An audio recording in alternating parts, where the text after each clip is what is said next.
All right, so now we're talking about the next emperor, number 9. Can you believe we're already number 9? Let's count them up, shall we? Augustus, Tiberius, Caligula, Claudius, Nero. What comes after Nero? Galba, Otto, Vitellius, and Vespasian.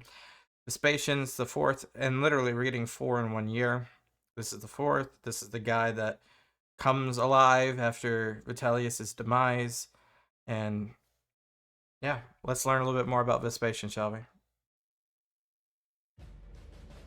Vespasian was a self-made man who was able to advance in the empire through his own skill.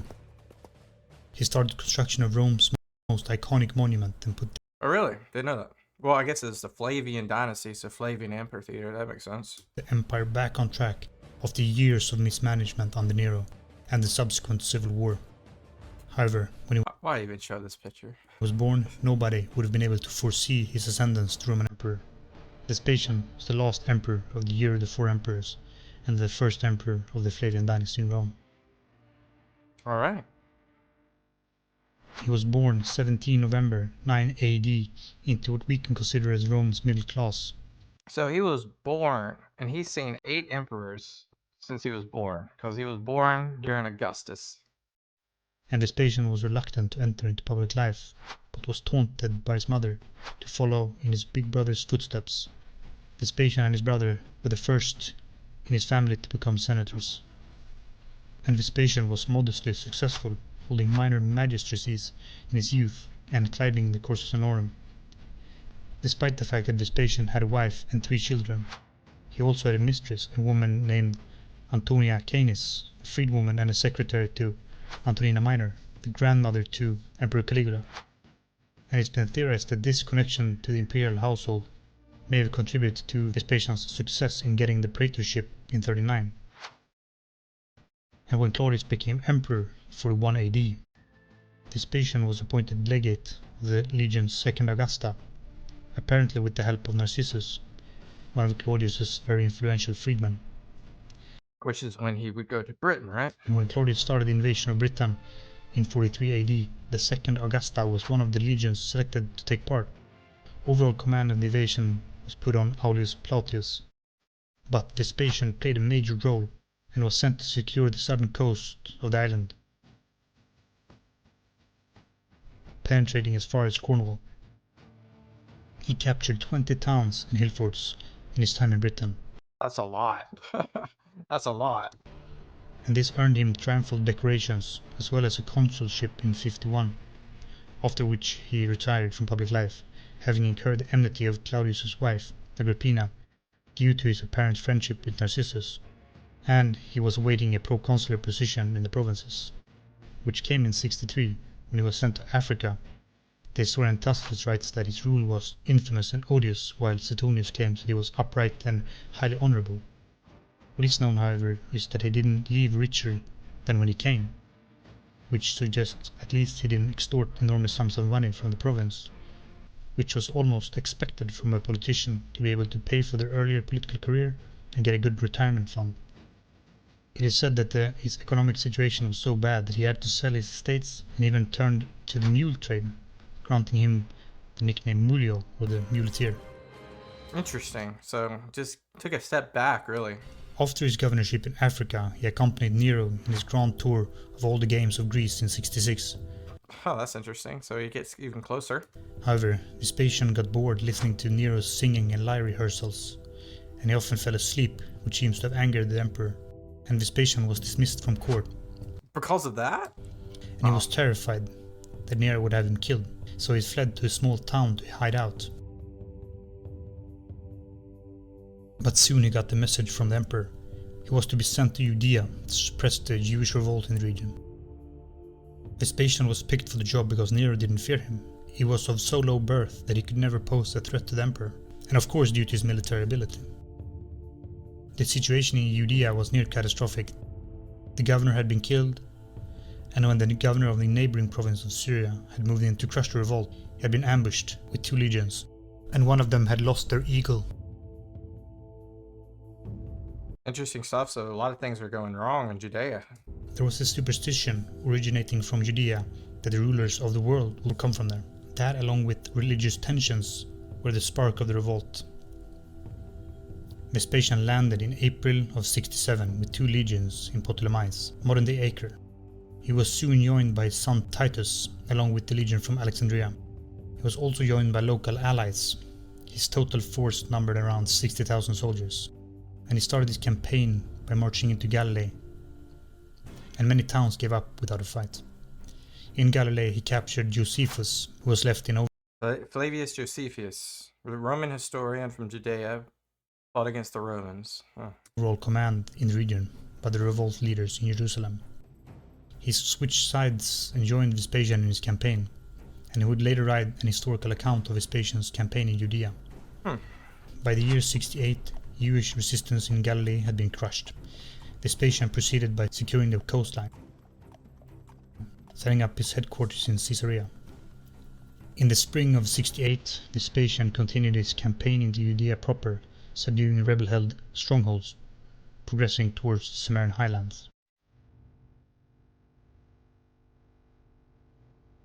However, due to the political turmoil in Rome, Vespasian left command to his son Titus, who would finish off the campaign while Vespasian went to Egypt to secure its grain supply, and effectively getting stranglehold on Italy and Rome, which were reliant on its shipments of grain.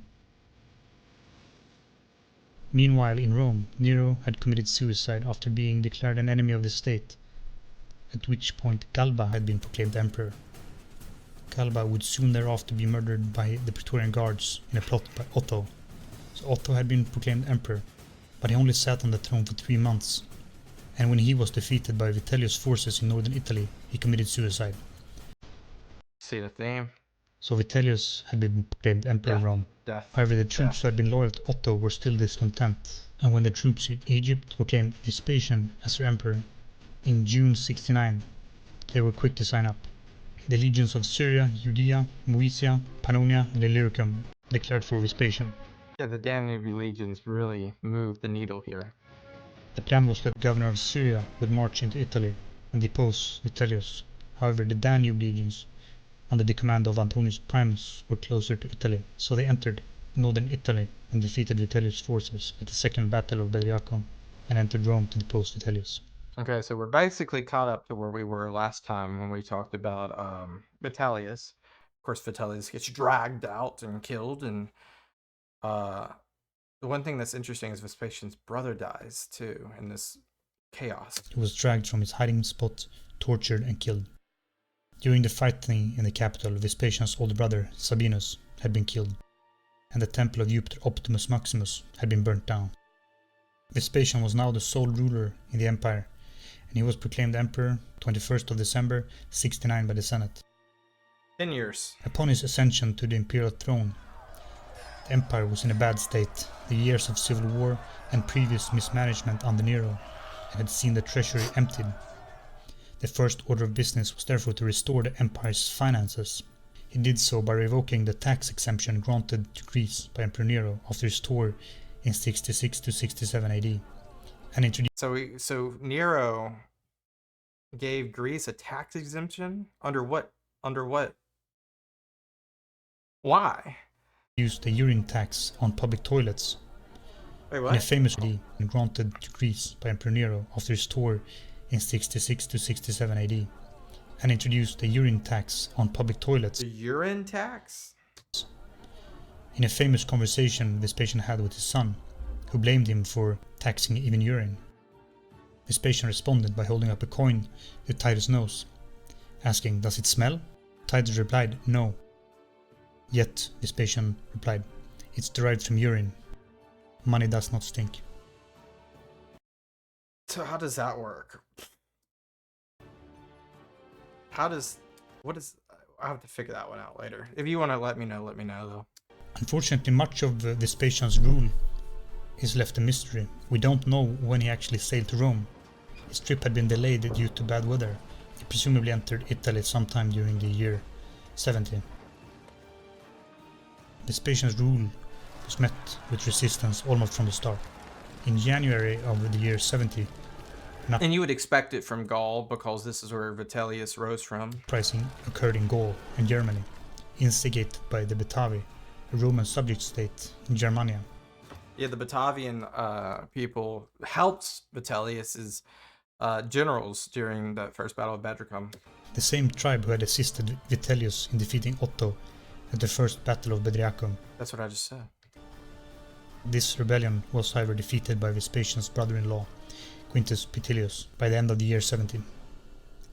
And in the year 78 or 79, Vitellius' old general Aulus Caecina tried to murder Vespasian, the reasons for which is unknown. This guy is flippy-floppy. Well, I guess he was on the Vitellius side, but he kind of switched back to Vespasian towards the end of the Vitellius's rule. And upon his ascension to the imperial throne, Vespasian was sort of a new man in Roman politics, lacking family connections and a legacy. So to secure his rule, he embarked on a propaganda campaign to make sure he could control public opinion. He financed various writers to ensure biases against him were removed. And it's striking how favorable these sources are towards Vespasian and negative they are towards previous emperors. I mean, it makes sense then if he paid for them. Some of our main sources come from this period, like Tacitus, Suetonius, and Josephus. Okay.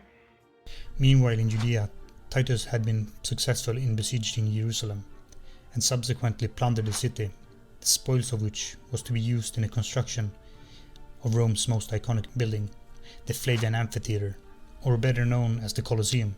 This was also probably part of Vespasian's propaganda campaign as well. It was built on the location of Nero's Golden House, a structure for Nero's own pleasure. Meanwhile, Vespasian's monument would benefit the whole city. He also finished the temple of the deified Emperor Claudius and the Temple of Peace on the Forum. All of Vespasian's... Just look at the... I mean, one thing you can't say enough about Rome is they used their space. Like, there was not a... Like, it's very different, like, than, like, the Greek Agora, right? The forums are very different. They're denser. Building projects breathed new life into Rome's economy, beautified the city, and created lots of jobs for its citizens, which also increased his popularity. After ruling the empire for 10 years, putting the empire back on track after Nero's disastrous reign and the subsequent civil war, Vespasian died from sickness in his bed, a rare feat for a Roman emperor. Feeling death. Haven't seen that since Tiberius. Coming on. Well, we don't know, but Tiberius could have... Well, I don't know, like... Didn't Tiberius die of... We don't even know, like, about Augustus, like, right? Did Tiberius kill Augustus? We don't know. Vespasian called out, "Dear me, I think I'm becoming a god." His last words as an emperor were, "An emperor ought to die standing." And while struggling to get up from his sickbed, he died in the arms of his attendants. At the age of 69 years old, he died 24th of June, 79 AD. I'll be honest with you guys, I do not know who comes next. I cannot remember who comes next. And he's the first Roman emperor to be succeeded by his own biological son. Is this Domitian? Titus. Oh, okay, now it makes sense. Why did I say Domitian? I don't know. Hey guys, and thanks for watching the video. Wow.